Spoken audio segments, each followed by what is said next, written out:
성경 말씀 출애굽기 12장을 보겠습니다.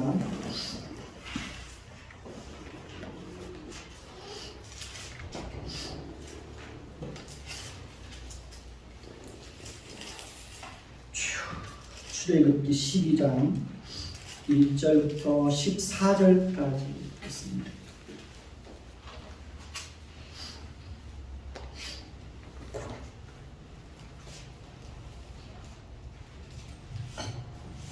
돌아가면서 읽겠습니다.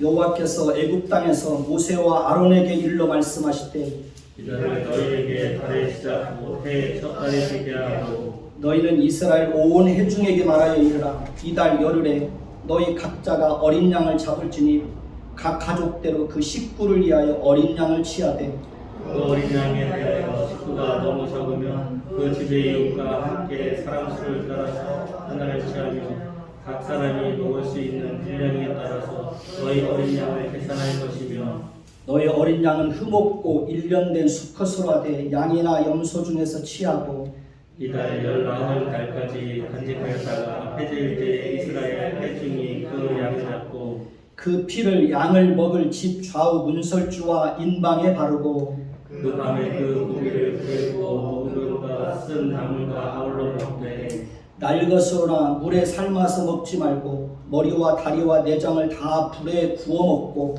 아침까지 남겨두지 말며 아침까지 남은 것은 곧 불사르라. 너희는 그것을 이렇게 먹을지니 허리에 띠를 띠고 발에 신을 신고 손에 지팡이를 잡고 급히 먹으라. 이것이 여호와의 유월절이니라. 내가 그 다음에 애굽 땅에 두루다니며 사람이나 짐승을 막론하고 애굽 땅에 있는 모든 처음 난 것을 다 치고 애굽의 모든 신을 내가 신성하리라. 나는 여호와라. 내가 애굽 땅을 칠 때에 그 피가 너희가 사는 집에 있어서 너희를 위하여 표적이 될지라. 내가 피를 볼 때 너희를 넘어가리니 재앙이 너희에게 내려 멸하지 아니하리라. 너희는 이 날을 기념하여 여호와의 절기를 삼아 영원한 주를 대대로 지킬지니라. 네, 아멘. 우리 서로 한번 인사 한번 해보십시다. 참 잡으셨습니다. 주의 이름으로 사랑하고 축복합니다. 네, 이 시간에도 말씀을 잘 청종해 주시기를 부탁을 드리겠습니다. 우리는 지난주에 하나님께서 애굽 땅에 내리실 10번째 재앙에 대해서 살펴보았습니다. 하나님께서 밤중에 친히 애굽 가운데로 들어가서 애굽 땅에 있는 모든 처음 난 것은 왕 위에 앉아있는 바로의 장자로부터 시작해서 바로의 신하들의 장자와 맷돌 뒤에 있는 몸종의 장자와 모든 가축의 처음 난 것까지 다 어떻게 하시겠다고 했습니까? 다 치시겠다고 하셨습니다. 다 죽이시겠다고 했습니다. 그 일로 인하여 애굽 온 땅에 전무후무한 큰 부르짖음이 있을 것이라고 말했습니다. 하나님은 애굽 사람들에게는 긍휼이 없는 심판을 행하실 것이라고 말씀을 하셨습니다. 그러나 이스라엘 자손에게는 놀라운 은혜와 긍휼과 자비와 구원을 베풀어서 사람이나 짐승에게나 개 한 마리도 해를 입지 않도록 하나님이 철저하게 그들을 지켜주시겠다고 말씀하셨습니다. 하나님은 그 일을 통해서 애굽 사람과 이스라엘 사이를 구별하는 줄을 알게 하시겠다고 말씀을 하셨습니다. 하나님은 애굽 사람들에게는 무서운 장자의 재앙을 내리실 것을 말씀하시면서 이스라엘 백성들에게는 그 장자의 재앙으로부터 피할 수 있는 유일한 길을 제시해 주셨습니다. 그것이 바로 오늘 우리가 살펴보고자 하는 유월절에 대한 규례입니다. 오늘 말씀에는 하나님께서 이스라엘 백성들에게 그들이 어떻게 유월절 예식을 지켜야 하는지에 대해서 기록해 놓고 있습니다. 오늘 말씀 2절을 보십시다. 2절을 보십시다. 2절을 보면 이 달을 너희에게 달의 시작 곧 해의 첫 달이 되게 하라고 말씀하고 있습니다. 하나님은 이스라엘 백성들에게 이 6월절을 기점으로 해서 새로운 시작을 알려주고 있습니다. 이스라엘 백성들이 애굽 땅에 거주할 때는 애굽 사람들이 사용하던 달력을 사용하고 있었습니다. 그러나 하나님은 이제 이스라엘 백성들로 하여금 애굽의 달력을 사용할 것이 아니라 6월절을 시점으로 해서 새로운 달력을 사용할 것을 말씀하셨습니다. 이스라엘 백성들에게는 6월절이 곧 1월달 새로운 시작이 되는 겁니다. 이스라엘 백성들은 이 1월달을 아비월이라고 부릅니다. 우리나라 달력으로는 3월 말이나 4월 초쯤에 해당됩니다. 애굽 달력으로는 6월에서 7월에 해당이 됩니다. 그러니까 이스라엘 백성들은 매년 1월달이 되면 6월절 예식을 지키면서 자신들이 애굽에서 어떻게 구원받았는지, 그리고 그 밤에 애굽 땅에 얼마나 무서운 재앙이 임하게 되었는지, 그 밤에 하나님께서 그들에게 얼마나 큰 은혜를 베풀어 주셨는지를 기억하면서 평생 그 6월절을 지켜야 했던 것입니다. 오늘 말씀 3절에서 4절을 보십시다. 3절 보십시다. 제가 읽습니다. 너희는 이스라엘 회중에게 말하여 이르되 이 달 열흘에 너희 각자가 어린 양을 잡을지니 각 가족대로 그 식구를 위하여 어린 양을 어린 양을 취하되 너무 적으면 그 집의 이웃과 함께 사람수를 따라서 하나님을 취하며 각 사람이 먹을 수 있는 분량에 따라서 너희 어린 양을 대신하는 것입니다. 자, 이 말씀을 자세히 살펴보면 첫째 달 열흘에 각자가 어린 양을 잡을지니, 그 다음에 각 가족대로 그 식구를 위하여 어린 양을 취하라고 말씀하시고 있습니다. 가족이 강조되고 있습니다. 그러니까 6월절은 각 개인이 따로따로 지키는 것이 아니라 가족이 함께 지켜야 했던 것입니다. 우리가 예배할 때에도 가족이 함께 드리면 얼마나 좋겠습니까? 그것이 하나님 보실 때 가장 바람직하고 아름다운 그런 모습이 되겠죠. 가족이 예배와 말씀과 하나님 중심으로 하나가 되는 것이 정말 중요한 것입니다. 그러니까 가족이 말씀 안에서, 믿음 안에서 함께 하나님을 예배하고 하나님을 섬길 때 우리의 그런 가정은 날마다 새로워지는 것을 경험할 수 있을 것입니다. 가족들이 하나님을 중심으로 해서 하나가 될 때 가족 간에도 친밀함을 유지할 수 있습니다. 가족이 예배를 중심으로 하나가 될 때 진정한 의미에서 가족은 하나가 될 수 있습니다. 가족들이 함께 하나님을 섬길 때 아름다운 사랑의 공동체를 이룰 수가 있습니다. 서로가 서로를 섬기는 아름다운 공동체를 이룰 수 있습니다. 서로 나누어주고 베풀어주고 서로의 부족함을 채워주는 그런 가정 공동체를 이룰 수 있습니다. 하나님이 보시기에 아름다운 거룩한 공동체를 이룰 수가 있습니다. 가족 구성원들이 하나님을 중심으로 하나가 될 때 가족 간의 화목한 그런 가정을 이룰 수가 있게 되는 것입니다. 요즘에 가족 공동체가 무너지고 파괴되는 것을 우리는 얼마든지 확인할 수 있습니다. 가족 공동체가 죄로 인하여 파괴되고 흩어지는 것을 얼마든지 볼 수 있습니다.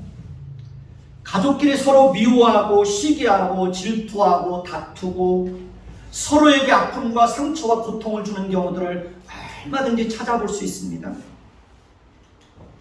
부부끼리도 서로 불신하고 다투고 갈라서는 경우들을 우리는 얼마든지 찾아볼 수 있습니다. 그러니까 가족 구성원들이 그리스도 안에서 하나가 되고 함께 예배할 때 우리는 하나님 보시기에 아름다운 그런 가정의 모습을 회복할 수가 있게 되는 것입니다.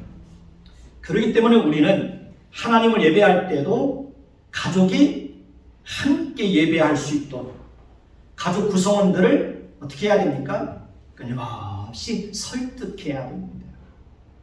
끊임없이 권면하고 가족 구성원들이 함께 하나님을 예배할 수 있는 하나님 보시기에 아름다운 가정으로 그렇게 회복되어질 수 있도록 우리는 가정을 위해서 끊임없이 기도를 해야 되는 것입니다.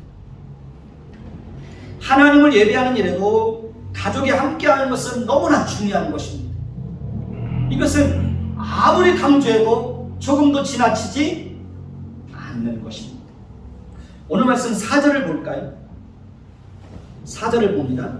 거기 보면 그 어린 양에 대하여 식구가 너무 적으면 그 집에 이웃과 함께 사람의 수를 따라서 하나를 잡으라고 말합니다. 그러니까 6월절을 지킬 때는 가족이 함께 참여하고 그 다음에 이웃이 함께 그 절기를 지킬 것을 말씀을 하고 있습니다. 가령 식구가 적으면 이웃들과 함께 어린 양을 잡으라고 말씀을 합니다. 그러니까 하나님은 이스라엘 백성들이 절기를 지킬 때마다 어떤 사람도 소외당하고 배제되지 않도록 사회적 약자들이라고 부르는 노비와 레인과 객과 고아와 과부가 함께 절기를 지키면서 함께 음식을 먹으면서 함께 즐거워하도록 하라고 하나님께서 율법에 분명하게 말씀해 주셨습니다. 누구든지 예수님을 인격적으로 깊이 만나게 되면 분명하게 변하는 한 가지 사실이 있습니다. 하나님의 사랑을 경험하게 되면 반드시 변하는 게 있습니다. 그것이 뭔지 아십니까? 그것은 바로 고통받는 이웃들에 대해서 관심을 갖게 된다는 것입니다. 고아와 과부와 나그네와 소외되고 힘없는 사람들에 대해서 긍휼히 여기는 마음을 품게 된다는 것입니다.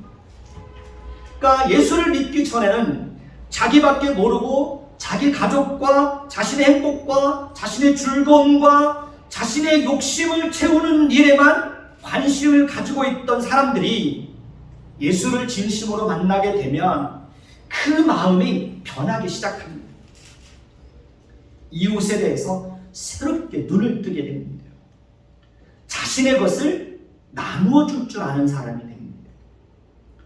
그렇게 움켜쥐고 인색했던 사람들이 나누어 주고 베푸는 사람으로 변하게 됩니다. 자신의 것을 기꺼이 하나님께 드리는 사람이 됩니다. 여러분들은 그렇게 변하지 않으셨나요?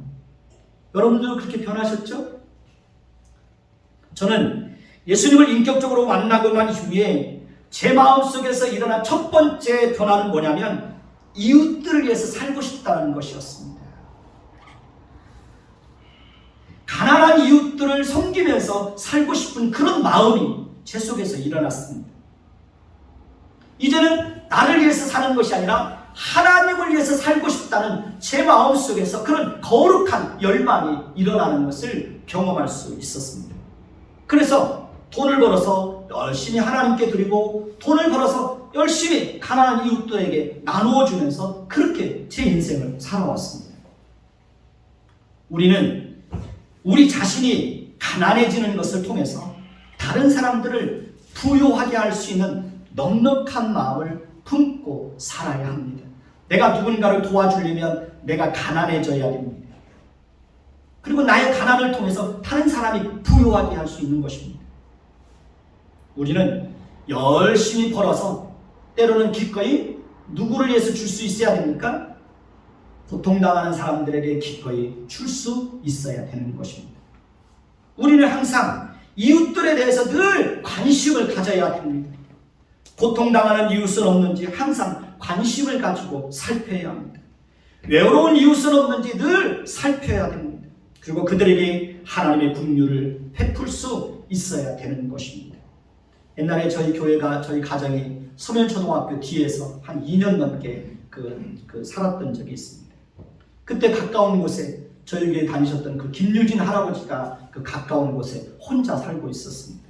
그때 저희 집사람이 국을 끓이면 항상 국을 넉넉하게 끓였습니다. 그래서 늘 국을 갖다 드리고 부침개를 해서 갖다 드리고 반찬을 해서 갖다 드리고 늘 그랬습니다.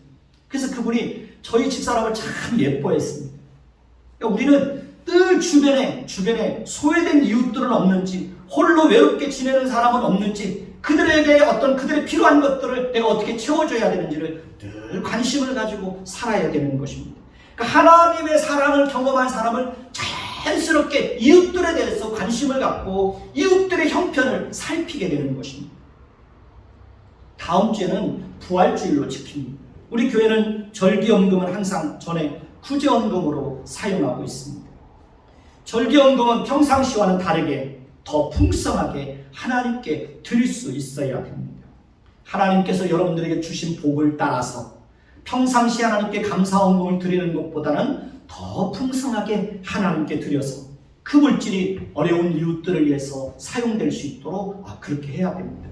그것이 절기 속에 담아놓으신 하나님의 정신입니다. 오늘 말씀 5절을 보십시다. 오늘 말씀 5절을 보면 너희 어린 양은 흠 없고 1년 된 수컷으로 하되 양이나 염소 중에서 치하라고 말씀합니다.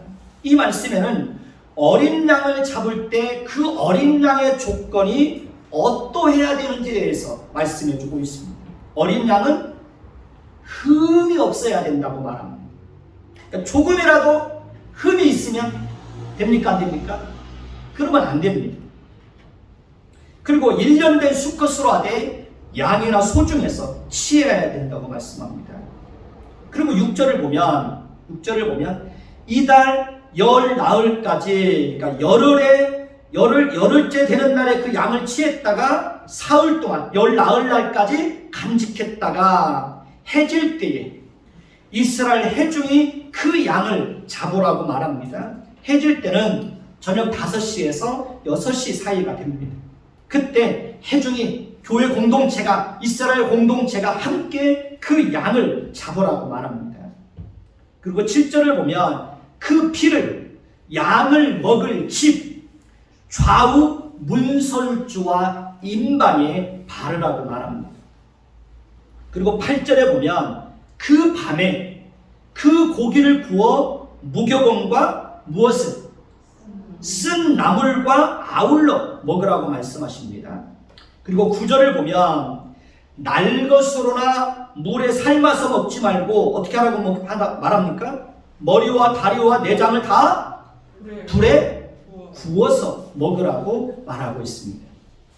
그리고 또 10절도 볼까요? 10절을 보면 아침까지 남겨두지 말며 아침까지 남은 것은 곧 불사르라고 말합니다. 그리고 11절을 보면 너희는 그것을 이렇게 먹을지니 어떻게? 허리에 띠를 띠고 발에 신을 신고 손에 지팡이를 잡고 어떻게 먹으라는 거예요? 급히 먹으라. 이것이 여호와의 유월절이라 이렇게 말합니다. 하나님께서 이스라엘 백성들이 그 밤에 유월절을 어떻게 지켜야 될 것인지에 대해서 이렇게 구체적으로 알려주고 있습니다. 하나님께서 왜 이스라엘 백성들에게 그 밤에 그 고기를 구워 무교병과 쓴 나물을 아울러 먹으라고 말했을까요? 그 밤은 어떤 밤인가요? 그 밤은 굉장히 중요한 밤입니다. 그 밤은 애굽에 있는 모든 사람들에게는 어떤 재앙이 임하는 밤입니까? 장자의 재앙이 임하는 밤입니다. 그 밤에 애굽 사람들에게는 큰 곡성이 일어나는 밤입니다. 그 밤에 애굽 사람들에게 속한 모든 장자들에게는 사망이 임하는 날입니다. 그 밤에 애굽 사람들은 자신들에게 임하게 될 무서운 재앙으로 인하여 고센 땅에 머물고 있는 이스라엘 백성들을 그 땅에서 쫓아내게 될 것입니다. 그렇기 때문에 이스라엘 백성들은 그 밤에 편안하게 앉아서 즐기면서 담소를 나누면서 고기를 먹을 시간이 있어요, 없어요? 고기를 먹을 시간이 없습니다. 누룩에 부풀린 맛있는 빵을 구워 먹을 시간이 있어요, 없어요? 시간이 없어요. 갖가지 재료를 넣고 맛있게 요리를 해서 먹을 그 요리한 그 나물 반찬을 먹을 시간이 있어요, 없어요? 그럴 시간이 없어요. 여유를 가지고 고기를 삶아서 먹을 시간이 없어요. 그렇기 때문에 하나님은 고기를 불에다 구워서 급하게 먹고 맛없는 빵과 맛없는 쓴 나물을 먹으라고 말씀하셨던 것입니다. 그 밤이 얼마나 긴박하고 급박하게 돌아갈 것인지를 말씀해주고 있는 거예요. 이스라엘 백성들이 애굽에서 나오는 날 그 밤에 그 땅에서 얼마나 신속하게 빠져나와야 하는지를 말씀해주고 있는 거예요. 그리고 이스라엘 백성들은 그 밤에 불에 구운 고기와 누룩이 들어가 있지 않은 맛없는 빵과 쓴 나물을 먹으면서 자신들이 애굽에서 어떤 생활을 했는지를 생생하게 기억해야 했던 것입니다. 이스라엘 백성들은 애굽 땅에서 어떤 생활을 했습니까? 그들은 요셉이 죽고 난 이후에 요셉이 알지 못하는 새로운 왕이 애굽의 왕이 되고 난 이후에 어떻게 했습니까? 이스라엘 백성들은 노예로 전락하게 됩니다. 그때부터 핍박이 시작되었습니다. 남자아이가 태어나면 무조건 그 아이들은 죽임을 당해서 나일강에 던져져야 했습니다. 아이를 빼앗긴 여인들의 울음소리가 아마 하늘을 찌르는 듯 했을 것입니다. 밤이면 밤마다 나일강에는 아이를 빼앗긴 여인들의 통곡과 울음소리로 가득했을 것입니다. 그들은 벽돌 굽는 것과 흙 이기는 것과 성 쌓는 것과 농사를 짓는 일과 온갖 잡다한 허드렛 일들을 해야 했습니다. 그들은 벽돌의 숫자를 채우지 못하면 여지없이 채찍질을 당해야 했습니다.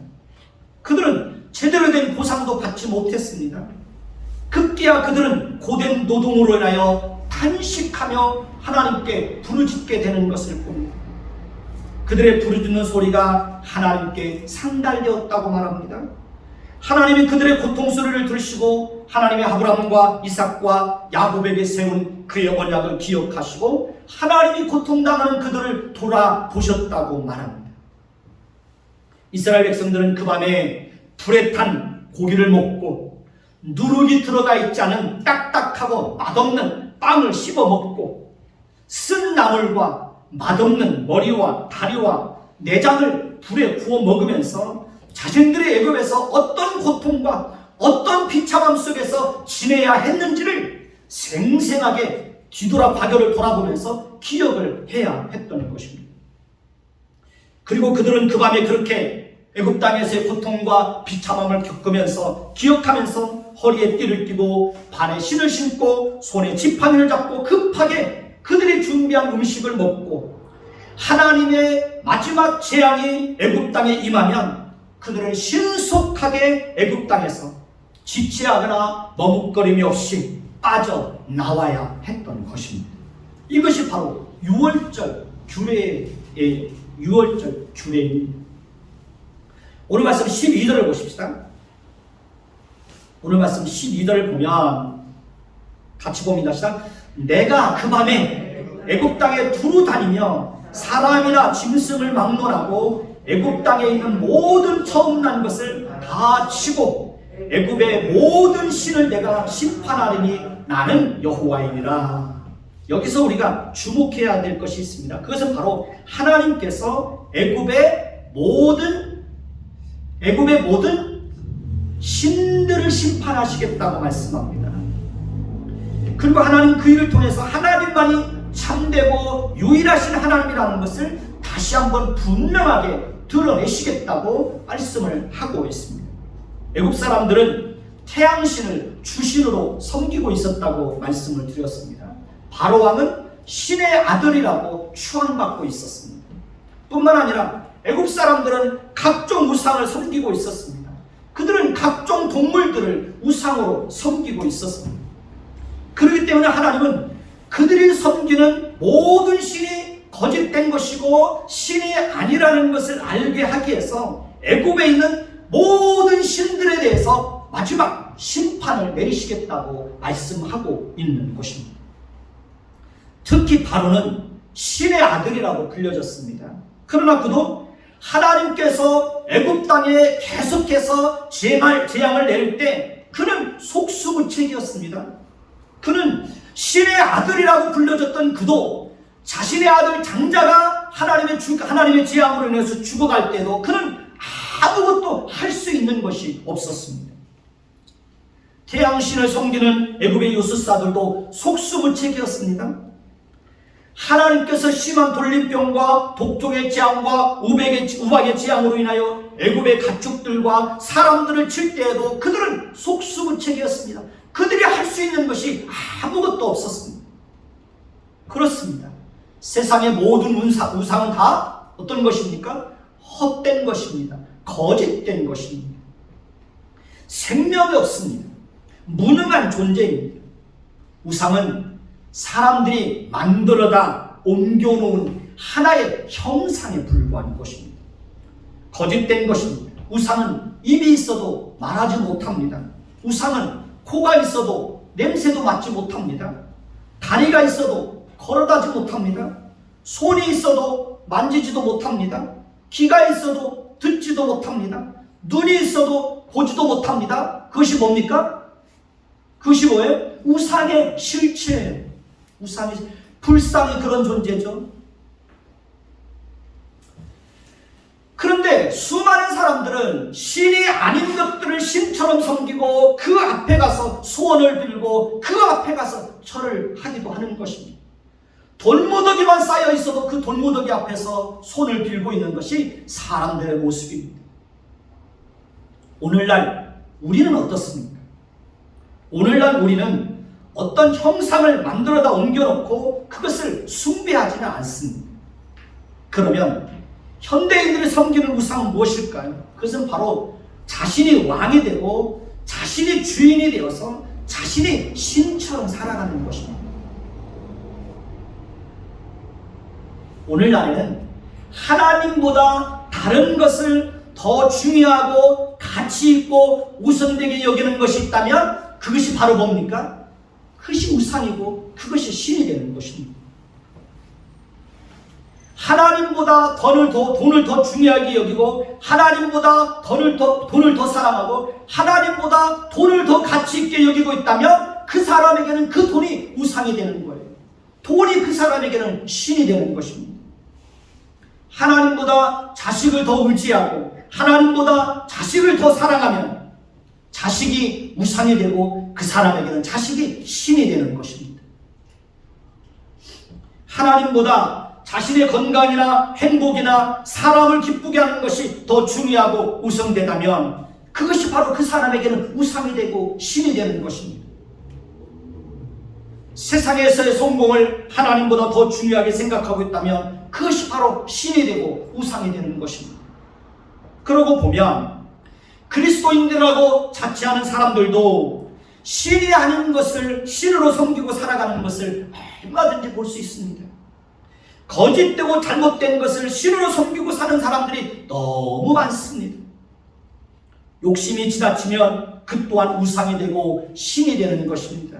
요즘에 교회도 마찬가지입니다. 교회도 하나님만을 유일한 왕으로 삼고 하나님만을 유일한 주인으로 삼고 그 하나님만을 섬겨야 된다고 교회에서 그렇게 말하는데 실질적으로 교회가 돈을 신처럼 섬기는 경우들이 너무 많습니다. 우리가 믿고 섬기는 하나님만이 유일하시고 참되신 하나님이신 것을 알고 그 하나님 앞에서 모든 것을 다음으로 내려놓을 수 있어야 되는 것입니다. 하나님이 있어야 될 그 자리에 다른 것을 올려놓으면 안 되는 것입니다. 그러면 그것이 그것이 우리에게 우상이 되는 것입니다. 하나님을 예배하고 하나님을 기쁘시게 하고 하나님의 영광을 위해서 사는 것을 최고의 가치로 여기고 우리의 인생을 살아야 되는 것입니다.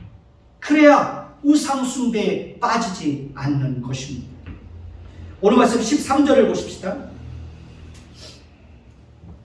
오늘 말씀 13절 같이 읽습니다. 자, 내가 애굽 땅을 칠 때에 그 피가 너희가 사는 집에 있어서 너희를 위하여 표적이 될지라. 내가 피를 볼 때에 너희를 넘어가리니 재앙이 너희에게 내려 멸하지 아니하리라고 말씀하고 있습니다. 자, 하나님께서 어린 양을 취할 때 흠이 없는 1년 된 수컷으로 하되 양이나 염소 중에서 취하라고 말씀하셨습니다. 그리고 해질녘에 양을 잡아서 그 피를 양을 잡을 좌우 문설주와 인방에 바르라고 말씀하셨습니다. 하나님은 그 피가 표적이 되어서 그 집에는 재앙을 내리지 않고 넘어가시겠다고 말씀을 하셨습니다. 6월절이라는 뜻은 넘어간다는 그런 뜻입니다. 그러니까 이스라엘 백성들이 애굽 땅에 내리는 장자의 재앙으로부터 살 수 있는 유일한 길은 어린 양을 잡아 양을 먹을 집 좌우 문설주와 인방에 뭘 바르는 거예요? 피를 바르는 겁니다. 그러니까 피를 바르지 않으면 이스라엘 백성이라고 할지라도 장자의 재앙에서 벗어날 수 없습니다. 그러니까 그들이 살 수 있는 유일한 길은 하나님의 말씀에 순종하는 길밖에 없습니다. 여기서 어린 양은 우리의 죄를 위해서 죽으시고 부활하실 예수 그리스도를 상징하는 것입니다. 애굽 땅에 있던 이스라엘 백성들이 오직 어린 양의 피로 구원을 받았던 것처럼 우리도 어린 양 되시는 예수 그리스도의 피로 죄 용서함 받고 의롭다 여김을 받고 하나님의 자녀가 되고 하나님의 심판으로부터 구원을 받게 된 것입니다. 우리의 죄는 오직 예수 그리스도의 피를 통해서만 정결해질 수가 있습니다. 우리의 영혼은 오직 예수 그리스도의 피를 통해서만 새로워질 수가 있는 것입니다. 우리의 완악하고 강팍한 마음도 오직 예수 그리스도의 피를 통해서만 부드러워질 수가 있는 것입니다. 우리는 오직 예수 그리스도의 피를 통해서만 우리가 서로가 지체가 되었다는 것을 확인할 수 있습니다. 우리는 예수 그리스도의 피를 통해서만 우리의 마음이 날마다 새로워지는 것을 경험할 수 있을 것입니다. 예수 그리스도의 피가 우리의 영혼과 우리의 마음과 우리의 삶과 가정과 교회의 중심에 있을 때 모든 것이 새로워지는 것을 경험할 수 있을 것입니다. 여러분의 인생과 가정은 어떻게 새로워졌습니까? 예수를 믿고 그 예수 그리스도의 피로 죄 씻음 받고 죄 용서함 받고 하나님의 사랑을 알게 되었을 때 모든 것이 새로워지는 것을 경험하게 되었을 것입니다. 우리는 예수님을 만난 이후에 비로소 누군가를 사랑할 수 있는 사람들이 되었을 것입니다. 우리는 예수님을 만난 이후에 비로소 누군가를 위해서 자신의 것을 희생하는 사람들이 되었을 것입니다. 우리는 예수님을 만난 이후에 자신을 위해서가 아니라 비로소 하나님을 기쁘시게 하는 인생을 살게 되었을 것입니다. 우리는 예수님을 만난 이후에 비로소 죄를 미워하고 죄를 싫어하는 거룩한 삶을 살게 되었을 것입니다. 우리는 예수님을 만난 이후에 비로소 우리의 가정이 얼마나 소중한 가정인지를 알게 되었을 것입니다. 제가 여러분에게 이 시간에 진지하게 한번 물어보겠습니다. 여러분은 예수 그리스도의 피로 죄 씻음 받으셨습니까? 여러분은 날마다 예수 그리스도의 피로 죄 씻음 받고 있습니까? 여러분은 말씀과 성령으로 여러분의 허물과 죄로 죽었던 영혼들이 새롭게 거듭나는 것을 경험하셨습니까? 여러분은 십자가 아래서 하나님의 사랑을 경험하셨습니까? 아멘. 여러분은 십자가 아래서 예수님의 사랑을 경험하셨습니까? 아멘. 여러분은 날마다 그 십자가 앞에 나아가서 하나님을 만나고 있습니까? 여러분은 날마다 하나님 앞에 나아가서 하나님의 은혜를 구하고 있습니까? 여러분은 날마다 십자가 앞에 나가서 여러분의 영혼과 마음이 새로워지는 것을 경험하고 있습니까? 여러분은 날마다 여러분의 영혼과 가정과 인생이 새로워지는 것을 경험하고 있습니까? 여러분은 날마다 하나님을 진심으로 사랑하고 있습니까? 감사합니다. 여러분은 여러분과 관계된 사람들을 진심으로 행함과 진실함으로 사랑하기 위해서 노력하고 있습니까? 날마다 십자가 앞에 나아가지 않으면 우리의 영혼은 새로워질 수가 없습니다. 날마다 예수 그리스도의 피로 우리의 죄를 씻지 않으면 우리의 마음은 새로워지는 것을 경험할 수 없습니다. 예수 그리스도의 피가 우리의 마음과 영혼에 충만할 때 우리는 비로소 보혈의 능력을 힘입어서 죄를 이기고 거룩한 백성으로 살아갈 수 있는 것입니다. 예수 그리스도의 피는 죄와 더러움을 씻는 샘물과 같습니다. 그래서 저도 매일 새벽마다 하나님 앞에 기도합니다. 죄와 더러움을 씻는 샘물되는 그리스도의 보혈의 피로 내 마음과 내 생각과 내 모든 더러워진 것들을 주님의 보혈로 씻어 주옵소서.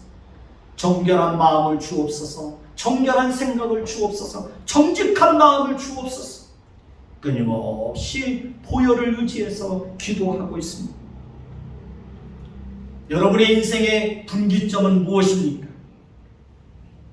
제 인생의 첫 번째 분기점은 십자가 아래서 주님을 만난 것입니다. 제 인생의 두 번째 분기점은 하나님의 성품에 눈을 뜨게 된 것입니다. 십자가 아래서 제 인생에 큰 변화가 일어났다면 하나님의 성품에 눈을 뜨게 됨으로 인해서 성품의 큰 변화를 경험하게 되었습니다. 여러분은 어떻습니까? 여러분의 인생에 큰 변화를 가져다준 경험과 사건과 동기는 무엇입니까? 그 중심에 십자가가 있습니까? 그 중심에 하나님의 성품이 있습니까? 여러분이 가장 중요하고 가치 있게 여기는 것이 있다면 무엇입니까? 이 땅에서 성공하고 잘 살고 행복하게 사는 것입니까? 자식들 세상에서 성공하게 하는 것입니까? 돈을 많이 벌어서 마음껏 누리면서 사는 것입니까? 우리가 가장 가치 있고 중요하게 생각하고 살아야 하는 것이 있다면 그것은 무엇입니까? 그것은 바로 먹든지 마시든지 무엇을 하든지 다 하나님의 영광을 위해서 사는 것입니다. 무엇을 하든지 나를 기쁘게 하는 것이 아니라 나를 좋게 하는 것이 아니라 하나님을 기쁘시게 하는 것, 그것이 우리가 추구해야 될 가장 가치 있는 것입니다. 여러분은 그렇게 살아가고 있습니까?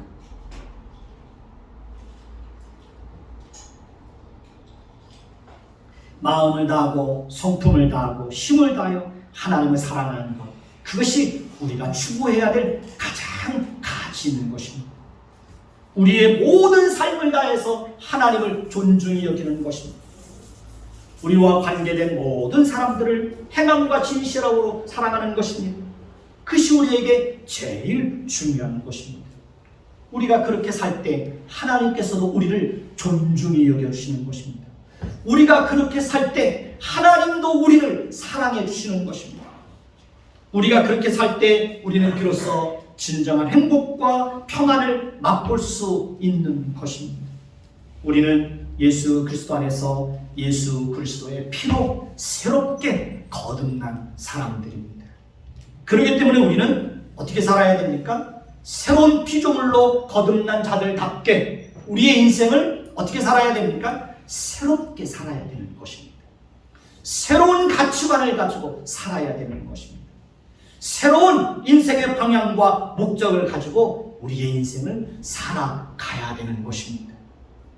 사랑하는 성도 여러분, 마음이 불안하십니까? 마음에 두려움이 있습니까? 때로는 염려가 밀물처럼 밀려올 때가 있습니까? 내일이 걱정이 되십니까? 혹 시험에 들으셨습니까? 절망과 낙심에 빠지셨습니까? 마음에 상처가 있어서 고통스러우십니까? 여러분 스스로의 힘으로 어떻게 할 수 없는 어려운 인생의 문제를 가지고 신음하고 있습니까? 자녀들 때문에 힘드십니까? 물질의 문제 때문에 힘드십니까? 건강 때문에 힘드십니까? 사람에 대한 상처 때문에 힘드십니까? 혹 죄책감에 시달리고 있지는 않습니까? 용서받지 못할 죄가 있습니까? 누군가를 용서하지 못하는 것 때문에 마음에 괴로움이 있습니까?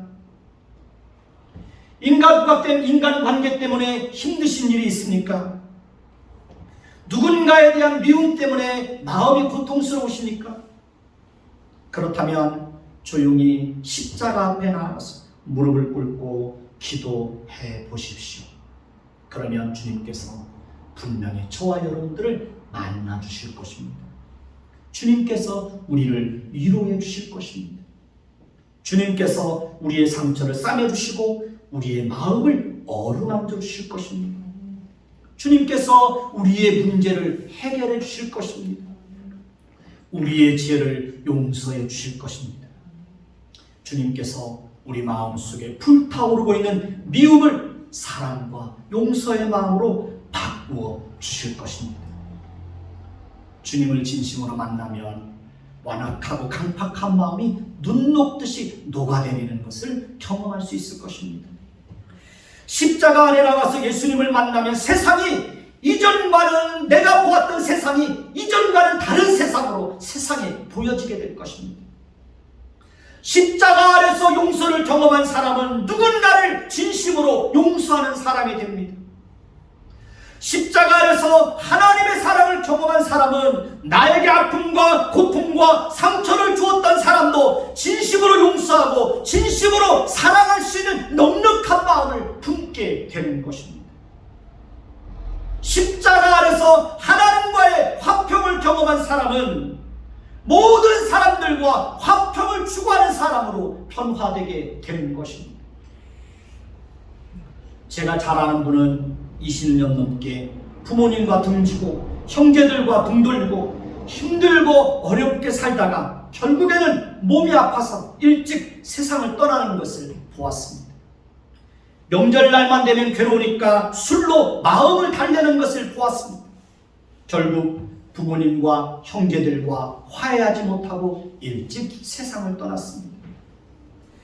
그분의 어머니는 자식의 장례식장에 와서 아들의 이름을 부르며 자신이 잘못했다고 가슴을 치며 땅을 치며 아들의 이름을 부르며 통곡하는 것을 보았습니다.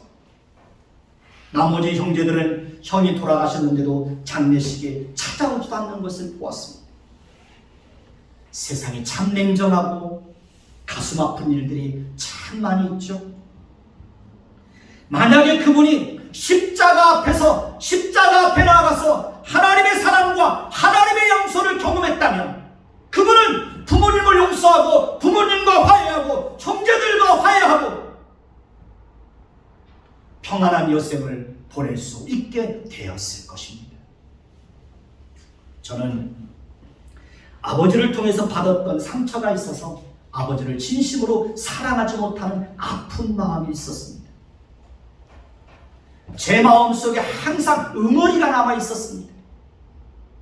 그런데 어느 순간에 명절을 앞두고 하나님 앞에 나가서 기도를 하는데 정말 그날은 하나님께서 제 마음을 뜨겁게 하나님께서 그렇게 불을 붙여주시고 아버지를 위해서 정말 제가 평생 그렇게 아버지를 위해서 뜨거운 눈물을 흘리면서 기도해 보았던 적이 없습니다. 그러나 그날 새벽에는 하나님께서 아버지를 위해서 정말 평생에 처음으로 아버지를 위해서 뜨거운 눈물을 흘리면서 기도를 드렸던 적이 있습니다. 하나님께서 제 마음의 응어리와 상처를 보듬어 주시고 싸매 주시는 것을 경험할 수 있었습니다. 그리고 비로소 아버지를 진심으로 사랑할 수 있는 마음이 싹트기 시작했습니다. 그리고 아버지가 나에게 주었던 용서를, 아버지가 나에게 주었던 상처를 용서할 수 있는 마음을 갖게 되었습니다. 주님께서 분명하게 말씀하십니다. 수고하고 무거운 짐진 자들아 다 내게로 오라. 내가 너희를 쉬게 하리라. 수고하고 무거운 짐진 자들아 다 내게로 오라. 내가 너희를 쉬게 하리라. 얼마 전에요, 평생을 설악산에서 짐을 나르던 그 한 분의 간증을 듣게 되었습니다. 그분은 교회 갔을 때 이 말씀이 자신에게 가장 큰 위로가 되었다고 고백하는 것을 들었습니다. 그분은 평생 무거운 짐을 지고 설악산을 오르는 사람이었습니다. 여러분, 힘들고 어려울 때 십자가 앞에 조용히 나아가 보십시오. 그리고 주님 앞에 여러분의 아픈 마음과 상처들을 다 고백하십시오. 주님께서 저와 여러분들의 짐을 대신 짊어주시고 우리의 무거운 짐을 덜어주시는 놀라운 은혜를 경험하게 될 것입니다. 그리고 그때 비로소 주께서 주시는 참된 평안, 주께서 주시는 마음의 힘을 비로소 누리게 될 것입니다. 여러분, 힘들고 어려울 때마다 그리스도의 보혈의 피를 의지해서 조용히 십자가 앞에 나가서 앉아 있어 보십시오. 그러면 주님이 여러분들의 마음을 어루만져 주시고 위로해 주시고 여러분들의 짐을 덜어주시고 여러분들의 짐을 대신 지어주시는 그런 은혜를 풍성하게 경험하게 될 것입니다. 기도하겠습니다. 하나님, 힘들고 어려울 때 십자가 앞에 나가서 하나님 앞에 머리를 숙이고 우리의 힘들고 아픈 상처난 마음들을 내려놓고 하나님 앞에 기도할 수 있도록 하나님 도와주세요.